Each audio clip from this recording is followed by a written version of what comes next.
El título de la prédica del día de hoy se llama Examen de la Fe. El Imperio Romano tuvo que lidiar, así como muchos países, con la falsificación de dinero. Las monedas, que en ese tiempo eran de plata o de oro, las personas que se encargaban de falsificar pues ponían un material más barato, como el cobre, y entonces les daban una capita nada más pequeña de plata o de oro para falsificar esas monedas.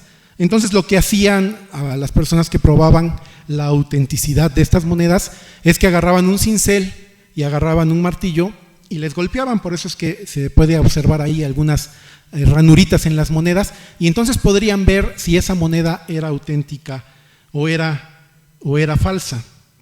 Cuando era auténtica se usaba la palabra dókimos. Dókimos, que es el griego que significa aprobado o genuino, y cuando no eran auténticas se usaba la palabra adókimos, que significa reprobado o falso.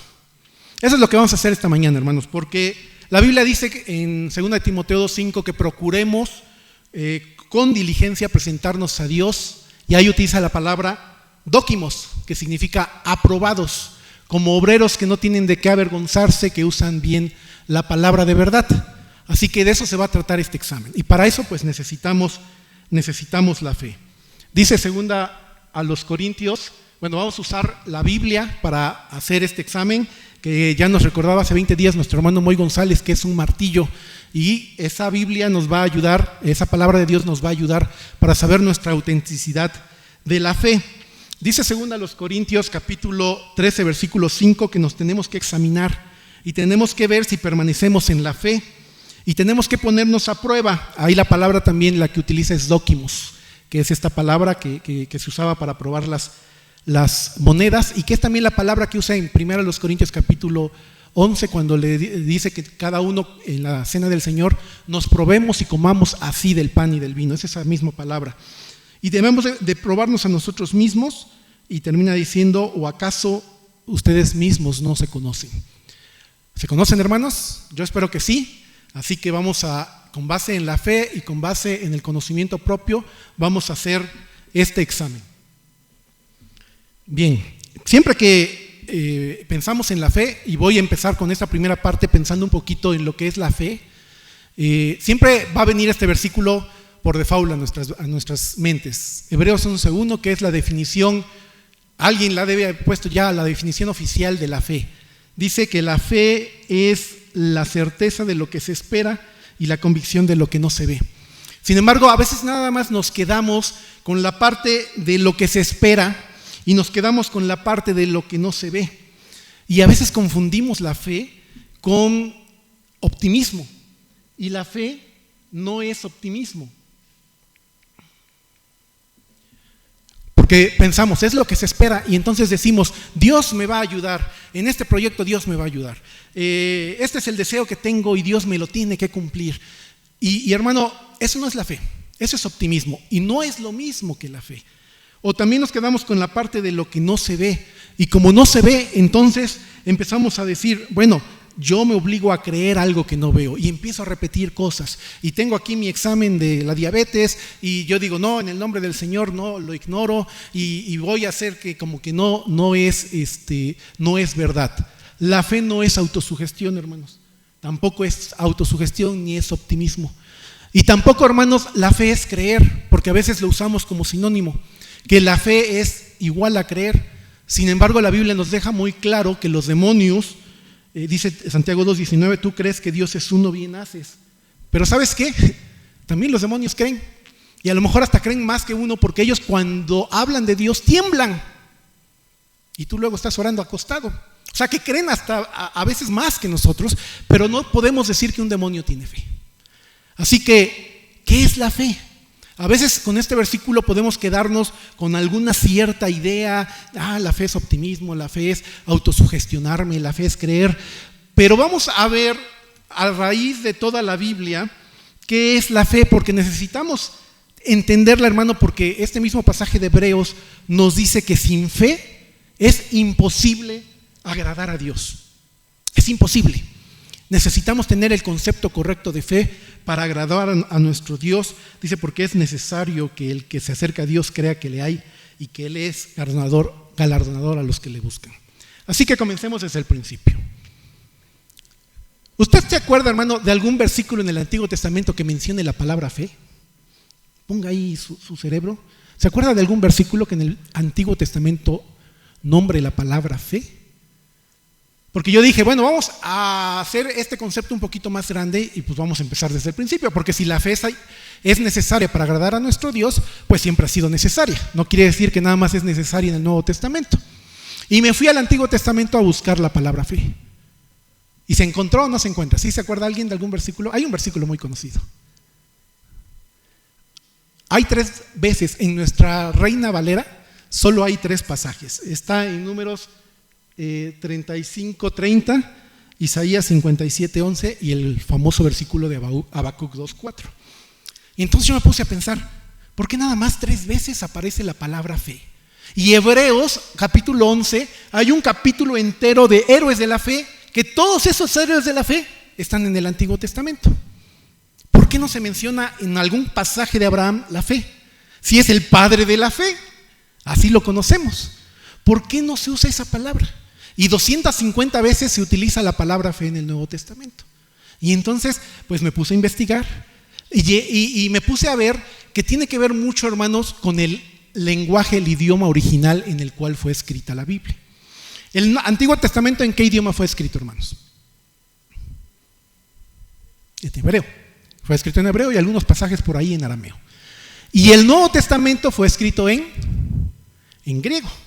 ¿Sale? Esos son los lenguajes originales, no fue escrito en español. Todo lo que tenemos en nosotros que leemos son traducciones, hermano. El original está en hebreo y en griego. Muy bien, entonces dije, bueno, ¿cómo voy a encontrar la palabra fe? Bueno, pues hay un pasaje muy conocido que está en el Antiguo Testamento y que lo menciona el autor de Hebreos. El autor de Hebreos menciona este pasaje, dice Hebreos 10:38, mas el justo vivirá por fe. Y ahí, como está en griego, se usa la palabra pistis. Y si retrocediere, no agradará a mi alma. Pero está haciendo referencia el autor de Hebreos a Habacuc 2:4. Y entonces digo, bueno, ¿qué significa pistis? Significa convicción, que es la parte de la definición de Hebreos 11:1, es la convicción, ¿verdad? La fidelidad y la constancia. Y entonces me voy a Habacuc 2:4. Y Habacuc 2:4 dice, he aquí aquel cuya alma no es recta, se enorgullece. Y dice, mas el justo por su fe, pero en hebreo esa palabra es emuná, vivirá. ¿Y qué significa emuná? Me puse a investigar, hermanos, y emuná tiene un significado tremendamente profundo. De hecho, hay otras 2 palabras más, o sea, 3 que podemos definir como fe. Pero emuná solita, y por cuestión de tiempo nos vamos a detener nada más en ella, tiene un significado todavía mucho más profundo que nada más la palabra fe que luego nosotros nada más mencionamos. La palabra emuná dice que significa firmeza, es decir, podemos decir el justo por su firmeza vivirá, o podemos decir el justo por su fidelidad vivirá, o el justo por su lealtad vivirá, o el justo por su honradez vivirá, o el justo por su verdad vivirá. Todo eso significa esa palabra.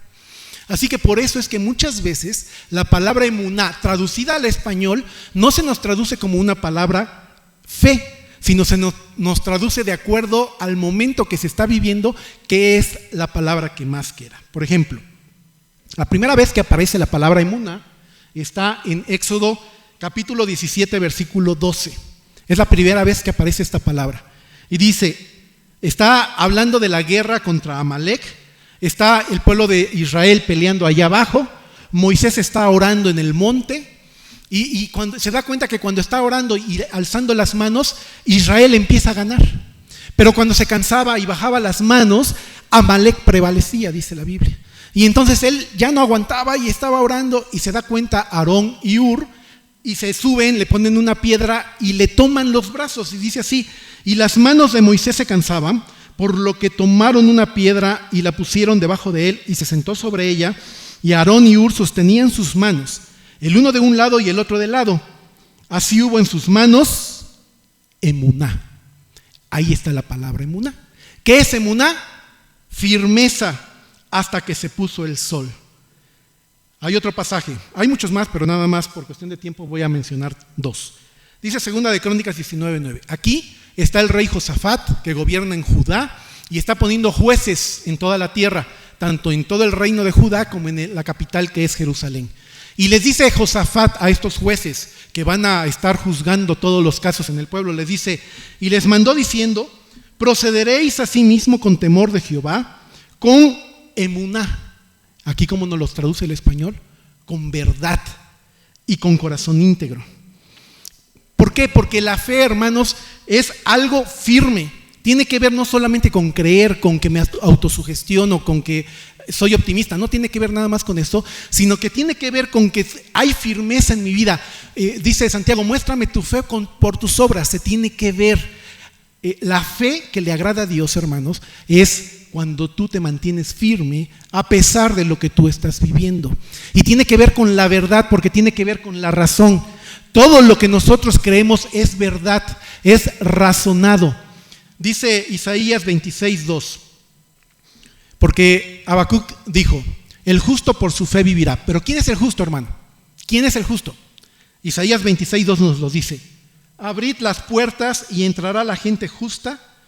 ¿Quién es la gente justa? Guardadora de verdades. Aquellas personas que se basan en la verdad son las personas justas. Ok, bueno, ya, vamos a dar un concepto un poquito mayor a lo que es fe para que se nos quede un poquito más claro. ¿Qué es el concepto de fe? Es llegar a ser, hermano, una persona fiel, una persona confiable, porque permanece y es firme en la verdad. Ese es el concepto de emuná. No nada más que yo creo, que yo pienso, que yo me autosugestiono, sino que la fe que agrada a Dios y que es necesario que la tengamos cuando nos acercamos a Él, Él lo que quiere ver es que somos fieles, confiables, que permanecemos en la verdad. Y no nos está pidiendo algo que Él no lo sea, hermanos, porque esta misma palabra tiene mucha relación con Dios. Lamentaciones 3, 22 y 23, un versículo que nos gusta mucho, dice, por la misericordia de Jehová no hemos sido consumidos, porque nunca decayeron sus misericordias, nuevas son cada mañana, grande es tu emuná. Esa es la palabra, tu fidelidad. O sea, el emuná también está relacionado con Dios. Dios también no solo se queda en buenos deseos, no solo se queda en que desea una buena vida para ti, sino que Él la manifiesta en una fidelidad hacia nosotros. Dice Deuteronomio 32:4, el pasaje que estábamos analizando hace 8 días, el canto de Moisés, en donde vimos que él por primera vez le nombra a Dios como la roca, y es donde dijimos que cómo podría perseguir uno a 1000 y dos a 10,000, y dice Moisés, si su roca no los hubiese vendido y Jehová no los hubiera entregado. Bueno, también le da otro nombre ahí en ese pasaje. Le da el nombre, dice, Él es la roca, versículo 4 del capítulo 32, cuya obra es perfecta porque todos sus caminos son rectitud. Dios de verdad, Dios de emuná, o Elohim de emuná, es un nombre de Dios y sin ninguna iniquidad en Él, es justo y recto. Según a Timoteo capítulo 2 versículo 13 dice que si fuéramos infieles, Él permanece, como está en griego, ahí aparece la palabra pistos, fiel. Él no puede negarse a nosotros mismos. Así que este concepto de emuná, hermanos, es un poquito más profundo. El concepto de pistos, de estar fiel, de estar permaneciendo en Él, de que debe de haber una reacción en mi vida, que no nada más es autosugestionarme, no nada más es decirme, Dios me va a ayudar, sino que Dios quiere ver tu fidelidad cuando te acercas a Él. Esa es la fe que Él quiere ver. Y Él nos los demuestra, por eso nos dice que grande es su fidelidad. Y por eso Efesios 5:1 dice que imitemos a Dios, sed pues imitadores de Dios como hijos amados, porque Él nos muestra cómo ser fieles. Bien, teniendo el concepto de fe, hermanos, un poquito más claro, vamos a examinarnos a nosotros mismos. Porque decía el pasaje en Corintios 13, según a los Corintios capítulo 13, dice, ¿o acaso no se conocen? Bueno, ¿cómo es que nos debemos de conocer? Dice Romanos capítulo 12, versículo 3, dice Pablo a los romanos, basado en el privilegio y la autoridad que Dios me ha dado, le advierto a cada uno de ustedes lo siguiente: ninguno se cree mejor de lo que realmente es. Sean realistas al evaluarse ustedes mismos, háganlo según la medida de fe que Dios les haya dado. Así que para evaluarnos a nosotros mismos necesitamos la fe. Necesitamos tener bien este concepto, tener una correcta perspectiva. Bien, vamos a ver 4 casos, muy rápidamente. 4 casos de fe. Y quiero que cuando estés oyendo las historias, tú te identifiques con alguno de los 4 y te califiques en este examen. Primer caso. Hay una mujer sirofenicia. Quería un milagro. Se acerca a Jesús y Jesús le contesta de una manera muy fuerte, muy ruda. Porque lo vimos en varones, ¿no? Jesús estaba tratando con el pueblo de Israel. A eso había venido las famosas dispensaciones. Estaba tratando con el pueblo de Israel, todavía no estaba tratando con los gentiles o con nosotros. Más adelante en el mismo libro de Mateo va a decir a los discípulos: vayan por todo el mundo y hagan discípulos. Pero ahorita Jesús está enfocado al pueblo de Israel y le dice: es que he sido enviado a las ovejas perdidas de Israel, le dice a esta mujer. Y la mujer tiene un entorno muy adverso, un entorno que tiene todo en contra, parece.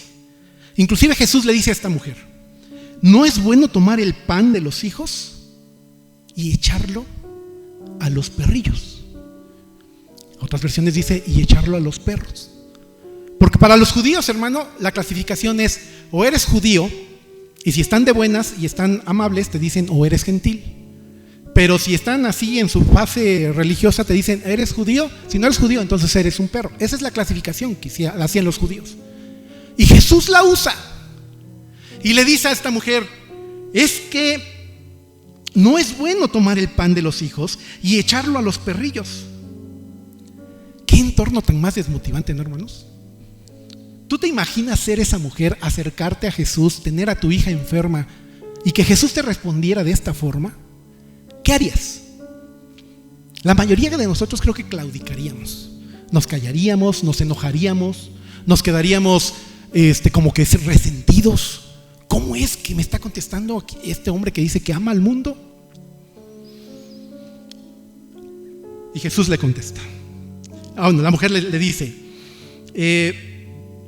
no quiero quitarle el pan a los hijos. Está bien, soy una perrilla. Tengo derecho a comer el pan que se le cae a los hijos. Así le responde la mujer. Y Jesús, con un tono de admiración, le dice: entonces respondiendo Jesús le dijo: oh mujer, grande es tu fe, hágase contigo como quieres. Y su hija fue sanada desde aquella hora. Jesús le dice: no, tú no estás clasificada en judía o perrilla. ¿Sabes cómo te voy a clasificar yo? Te voy a clasificar en los grandes de la fe. Olvídate que no eres judía, olvídate que tienes mucha discriminación. Por tu constancia, por tu firmeza, por todo lo que hemos visto que es la fe, no nada más es autosugestión, optimismo, porque permaneciste a pesar de la adversidad, aunque el entorno estaba en contra tuya y permaneciste, te voy a clasificar en aquellos en los cuales la fe es muy grande. ¿Te pareces a esta mujer, hermanos? Si te pareces, clasifícate ahí. Si no te importa que te vean feo, estás trabajando, es que no me felicitaron, es que me criticaron, es que no me agradecieron, es que me ven feo, no me ayudan, y claudicas por eso, entonces no estás en este grupo. Pero si a pesar del entorno sigues aquí, entonces Jesús te va a decir: grande es tu fe. Segundo caso. Es muy interesante que los dos casos primeros, digamos, de acierto, no son judíos. Un centurión romano. Este centurión romano tenía a su criado paralítico, a punto de morir, y le pide a Jesús que lo sane. Y Jesús le dice, bueno, vamos a tu casa. Y dice el centurión, es que ¿sabes qué? No soy digno de que tú entres a mi casa. Sus limitantes. Él no se sentía digno. No nos dice la Biblia por qué, pero podemos imaginar. Quizá por la sangre que había derramado, quizá por las fiestas que hacían en su casa. Sabemos de todas estas fiestas romanas, ¿verdad? Y él decía, no, tú eres demasiado santo para entrar a mi casa. No soy digno que entres a mi casa, pero ¿sabes qué? Yo sé que, porque yo soy un hombre de autoridad, así que solo di la palabra, solo dila desde aquí, para que mi siervo sea sano. Al oírlo Jesús dice, se maravilló y dijo a los que le seguían, de cierto os digo que ni aún en Israel he hallado tanta fe. Lo vuelve a clasificar en las personas de mucha fe. Entonces Jesús dijo al centurión, ve. Y vean la coincidencia con la mujer sirofenicia. Las características que tienen las personas que tienen mucha fe, la respuesta de Jesús es, y como creíste, te sea hecho. Lo que tú pidas, te va a ser hecho. Y la segunda característica, y su criado fue sanado en aquella misma hora, igual que la hija de la sirofenicia. Las personas con grande fe no tienen que estarse esperando un mes, 2 meses. Jesús les dice, grande es tu fe, grande. Tu fe, a pesar de todo, no has claudicado, estás aquí, a pesar de la tormenta, a pesar de la adversidad, tú no has tirado la toalla. Grande es tu fe. Que se haga como quieres y en esta misma hora. ¿Te clasificas así, hermano? Podemos decir, sí, esta semana, sí, todas mis peticiones, Dios me las contestó en este mismo momento y a esta misma hora. ¿Te consideras una persona con fe grande? Vamos a pasar a los casos negativos. No voy a levantar la mano de si te clasificaste en alguna de estas personas, pero vamos a ver 2 casos negativos. El problema es que los casos negativos son de los discípulos, de las personas más cercanas a Jesús. El tercer caso, hermano, hay una tempestad. ¿Tú te has dado cuenta cuántas tempestades hay en la Biblia? No, muchísimas, ¿no? Y a mí me da mucha intriga, porque estos hombres son de mar, ¿no? No es que son como tú y yo y nos subieron una barca y hubo una tormenta y estamos espantados. Son hombres acostumbrados a andar en barcas. Pero cada vez que ve una tormenta en la Biblia, estos discípulos se quieren morir o se piensan morir. En cada tormenta que hay, se quieren morir. Dicen, no, creo que ahora sí nos vamos a morir. Y Jesús los salva y después hay otro y dice, no, creo que ahora sí nos vamos a salvar. Y se les va olvidando que Jesús los iba salvando y viene otra tormenta y, Señor, otra vez me voy a morir. Es interesante, ¿no? Bueno, hay una tormenta que dice que las olas cubrían la barca, pero Jesús estaba dormido. Imagínense el cansancio de Jesús, que a pesar de que las olas cubrían la barca, es decir, se metían y caía el agua y el movimiento y los gritos de los discípulos, Jesús no se despertaba. Estaba tan cansado o pensaba que no merecía la pena levantarse. Y dice que los discípulos empezaron a perder su firmeza, su constancia. Tenían a Jesús en la barca. Jesús les había dicho, pasemos al otro lado. Y llegan con Jesús y le dicen, sálvanos que perecemos. Olvidaron todo. Y Jesús se despierta y les dice, Él les dijo, ¿por qué teméis, hombres de poca fe? Entonces levantándose, reprendió a los vientos y al mar y se hizo grande bonanza. También el entorno de los discípulos era en contra, así como de la mujer sirofenicia era en contra, pero aquí los discípulos en cada tormenta decían, Señor, sálvanos que perecemos. El entorno donde estamos, hermanos, nos afecta demasiado. Somos hipersensibles a todo lo que vemos, a todo lo que sentimos. Basta con sentirnos una bolita, ¿verdad? Y sentimos una bolita y ¿qué decimos? yo creo que en una hora, hermanos, ya estamos pensando qué va a decir nuestra lápida. Porque nuestra mente es tan hipersensible al entorno, que aunque Dios nos haya salvado tantas veces de tantas formas distintas, empezamos a imaginar y empezamos a flaquear y empezamos a imaginarnos cosas que nunca van a pasar. La Biblia dice que la fe es por el oír y el oír por la palabra de Dios. Nuestra fe, hermanos, se acrecenta de acuerdo a lo que tú leas de la Biblia. Por eso es que yo a veces no entiendo cómo hay cristianos que prefieren todos los días oír noticias a leer su palabra. ¿De qué se están alimentando? ¿Cómo son las noticias, hermanos? Ya cada vez las noticias son... Te da miedo todo lo que dicen. Inclusive a veces los mismos conductores dicen, oye, ya pongan una noticia buena, ¿no? Porque pura noticia mala. Pero ahí estamos desayunando y viendo las noticias. Y nos vamos a trabajar con toda esa hipersensibilidad al entorno. Y no leemos sus promesas. Se nos olvida que Jesús está aquí en la barca y el entorno nos empieza a apagar, nos empieza a ahorcar. ¿Te clasificas con estos hermanos, con estos discípulos, hermanos? Entonces ponle una tachecita ahí. Y el último caso. Jesús está hablando acerca de a los afanados.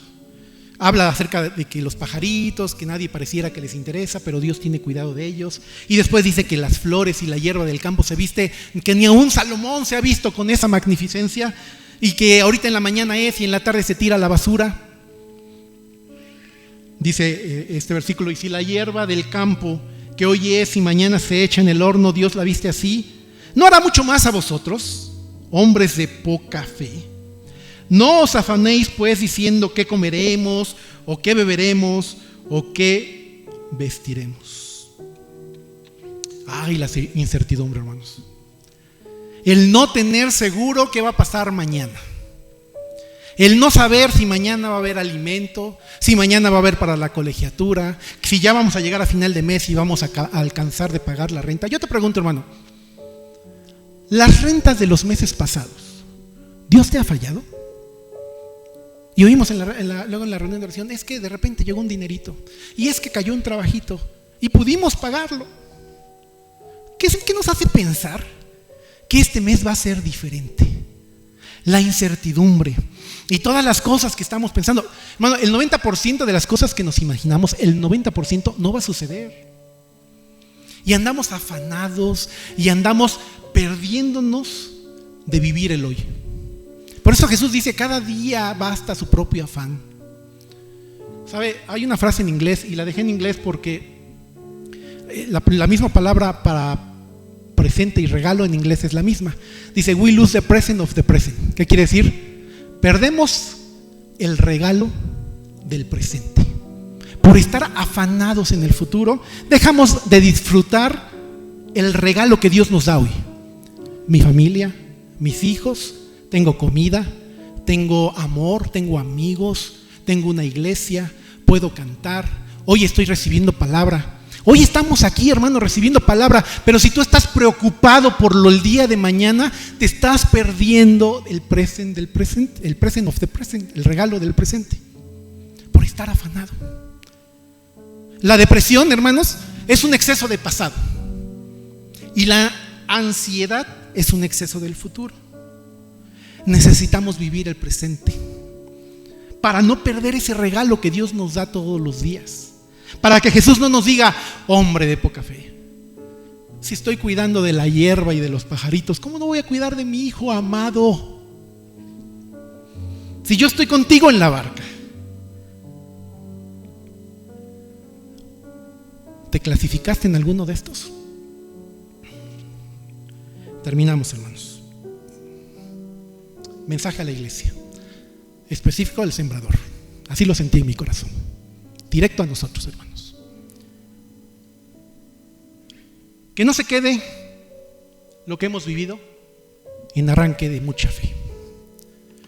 De repente oímos una predicación, de repente oímos un mensaje, de repente oímos un canto, de repente nos levantamos de buenas y nos bajamos de la barca y nos animamos a hacer algo por el Señor. Pero ¿sabes cuál es el problema, hermano? Que de repente estas situaciones de bajarse de la barca pareciera que es cada año bisiesto. Cada por ahí 6 meses me animo y hago algo por el Señor. Y la idea no es esa, hermanos. La idea no es que nos paseemos por las casas de los héroes y los grandes de la fe. La idea del Señor es que nos mudemos, que nos traslademos a vivir con las personas y héroes que tienen grande fe. Mateo 14, 29 al 31, hablando de Pedro, ¿no?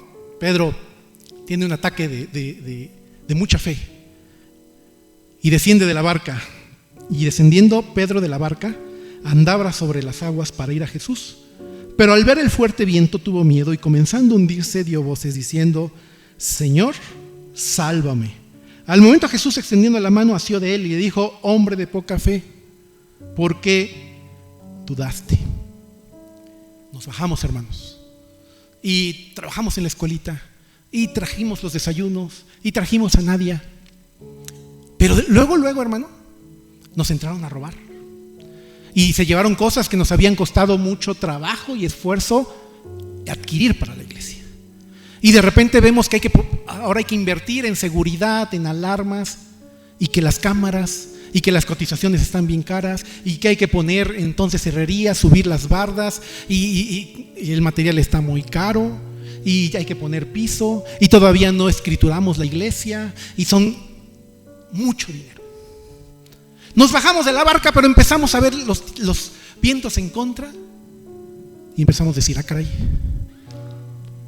sí, traemos otro artista, pero que lo haga otro hermano, porque no, está bien pesado eso. No, es que sí, está bien bonita trabajar con niños, pero no, hubieras visto los niños que llegaron. Que lo haga otro. Y nos empezamos a hundir. La fe, hermanos, no es de arranques. La definición que agrada a Dios es de constancia, perseverancia, fidelidad, firmeza y verdad. Porque eso es lo que va a premiar Jesús. No va a decir: ay, qué buenos deseos tuviste, qué bueno que fuiste optimista, qué bueno que te autosugestionaste y estuviste pensando cosas ahí en tu cabeza. No, dice: en lo poco fuiste fiel, en lo mucho te pondré. Eso es lo que más le importa a Dios, lo que le agrada a Dios. Esa es la fe que necesitamos para acercarnos al Dios. No es lo mismo creer en Dios que saber que es galardonador de los que le buscan. Mucha gente cree en Dios, los demonios creen, pero tú y yo sabemos que es diferente. Sabemos, lo hemos vivido, lo hemos experimentado, que es un Dios que le gusta dar regalos a quien le sirve.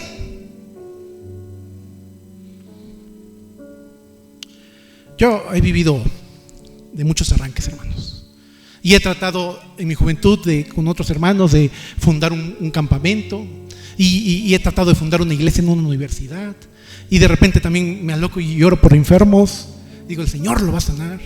Y de repente me he presentado a estudiar mis exámenes de admisión sin estudiar lo suficiente, porque estuve trabajando en la obra. Y me bajo de la barca y digo: ahí voy, me he creído inmune a enfermedades. Y de repente me empiezo a hundir. Pero ¿sabes qué, hermano? Nunca Dios ha dejado de extender su mano. Me hundo y me hundo. Es más, ni siquiera me dice: otra vez. No. Y vuelvo a decir: Señor, sálvame. Y la mano de Jesús la vuelve a extender y me vuelve a sacar. Porque, ¿sabes por qué, hermano? Porque a lo mejor no somos hombres de grande fe, pero es mejor bajarse de la barca y hundirse que quedarse ahí en la barca. Es mejor intentarlo, porque tu fe va a ir creciendo. Porque la fe, dice Jesús, que es como un granito de mostaza, del más pequeño, que se siembra y se convierte. La mostaza es una hortaliza, pero en la parábola dice que se convierte en un árbol contra todo pronóstico. Va creciendo hasta que los pájaros hacen sus nidos en ese árbol. Porque la fe era pequeñita, pero poco a poco fue creciendo. Porque cada vez que venimos aquí, hermanos, porque la fe es por el oír, cada vez que venimos a recibir palabra de Dios, no nos vamos igual. Porque tu fe tiene que crecer. Porque tu fe tiene que ser un poquito más grande. Y te mudas una cuadra más al barrio de los que viven con mucha fe. Y te cambias un poquito más. Y así ha sido toda nuestra vida cristiana. De poquito en poquito Dios va aumentando nuestra fe. Decía el versículo que comenzamos: examínense ustedes mismos y vean si permanecen en la fe. Póngase a prueba, dóquimos, ustedes mismos. ¿O acaso ustedes mismos no se conocen? La parte que faltaba del versículo dice: ¿acaso no saben que Jesucristo está con ustedes? ¿Acaso no sabes que Jesús está en la barca, hermano? ¿Acaso no sabes que Él dijo, vamos al otro lado? ¿Acaso no sabes que Él dijo, yo soy el que comienzo la obra y la voy a perfeccionar hasta el día de Jesucristo? ¿Acaso no lo sabes, hermano? ¿Acaso no lo sabemos? Él está aquí. Él está abriendo caminos. Él va a luchar por nosotros. Él va adelante. ¿Acaso no lo sabemos? La única manera, hermanos, de reprobar este examen, dice, a menos que no hayan pasado la prueba. La única forma de reprobar este examen, hermanos, es que no tengas a Jesús en tu vida. Si no tienes a Jesús en tu vida, por más esfuerzo, por más optimismo, por más autosugestión, tu fe no va a crecer. La única forma de que nuestra fe crezca es teniendo a Jesús en nuestra vida. Y aunque nos hundamos, y las veces que sean necesarias, hermano, necesitamos tu constancia. Bueno, no, yo no. El Señor necesita tu constancia, tu fidelidad, tu esfuerzo, tu trabajo, a pesar del entorno, a pesar de las limitaciones, que estemos aquí, porque nadie es perfecto, porque todos tenemos cosas por mejorar, cosas por hacer mejor, pero Dios está con nosotros y está en nosotros. Oremos, hermanos. Padre, qué grande es saber que tú estás con cada uno de nosotros, que a cada uno de nosotros nos has dado un don de fe, nos has dado la medida y la capacidad de la fe necesaria para afrontar las cosas que tenemos que vivir. Tu palabra dice que la fe es un fruto del Espíritu, así que ayúdanos, Dios, a estar cada día más pendiente de tus promesas y creciendo en la fe. Padre, también sé que tú has derramado el don de la fe en algunos hermanos aquí en esta iglesia, porque ese es un don ya dado especial por ti. Señor, despiértales ese don. Necesitamos verlos bajar de la barca. Que ese don de la fe, Señor, en esta iglesia sea de aquí en adelante manifiesto, que cada hermano que tiene este don lo empiece a practicar, Señor, y que juntos nos animemos al amor y a las buenas obras. Danos una buena semana. Ayuda a cada uno de nuestros integrantes de la familia, en su trabajo, en la escuela, en la casa, en las enfermedades. Ayúdanos a alejarnos de ellas. Y Señor, ayúdanos a hacer luz, a estar pendientes de tu Espíritu Santo, porque tú sigues hablando todos los días. Para vernos, Señor, en la semana o dentro de 8 días y seguirnos animando unos a otros. En Cristo Jesús. Amén.